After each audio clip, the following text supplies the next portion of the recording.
আসসালামু আলাইকুম, আমি লাবণী রহমান চলে আসলাম আরও একটি রেসিপি নিয়ে, চিকেন শর্মা। চলুন শুরু করা যাক। প্রথমে আমি শর্মার জন্য শর্মার রুটি বানিয়ে নিব। রুটি আমি উল্টাপাল্টা করে ভালো করে সেকে তুলে নিব। একে একে রুটিগুলো আমি বানিয়ে কমপ্লিট করে নিব। প্রথমে এই ফ্রাই প্যানের ভিতরে আমি আবার আরও একটা রুটি দিয়ে একটা একটা করে সব রুটিগুলো সেকে নিব। তারপরে এই ফ্রাই প্যানের ভিতরেই তেল দিয়ে আমি কেটে রাখা আলুগুলো ভেজে নেব।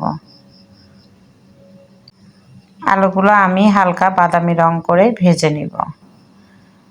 আলু ভাজা হয়ে গেলে আমি আলুগুলো তুলে তেল ছড়িয়ে নিব।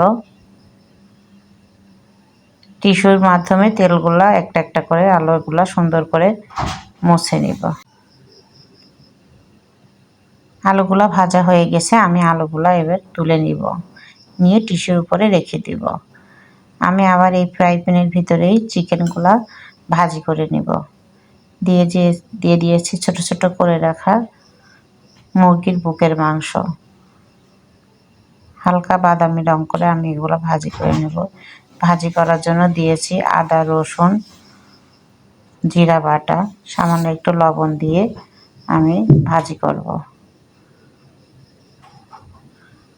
সামান্য একটু গরম মশলা দিয়েছি। ঢাকনা দিয়ে ঢেকে আমি একটু সিদ্ধ করে নিব। চিকেন খুব বেশি লাগে না সিদ্ধ করতে। ভালো করে আমি উল্টে পাল্টে নেড়ে নিব। আবার ঢাকনা দিয়ে কিছুক্ষণ ঢেকে দিব। দিয়ে চিকেনগুলো সিদ্ধ হয়ে আসলে আমি নামিয়ে ফেলব।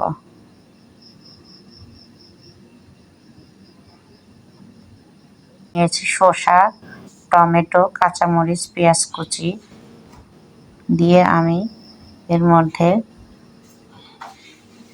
চিকেন দিয়ে দেব। চিকেনগুলো দিয়ে ভালো করে নেড়ে নিব।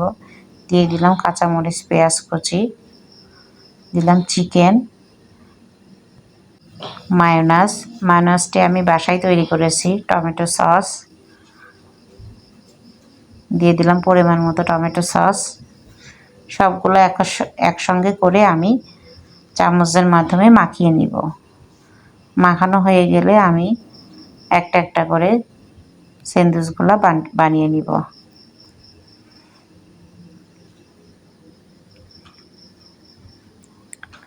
আমি প্রথমে রুটিটি দিব, শার্ট করে দিয়ে এর মধ্যে একটা একটা করে বানাবো।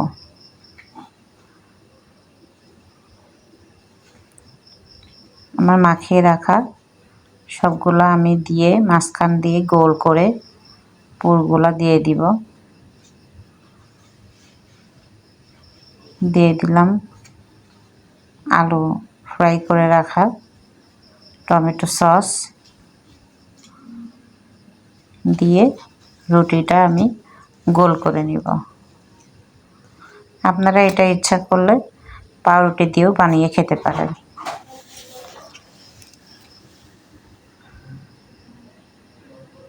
চাকু দিয়ে আমি কেটে নিব।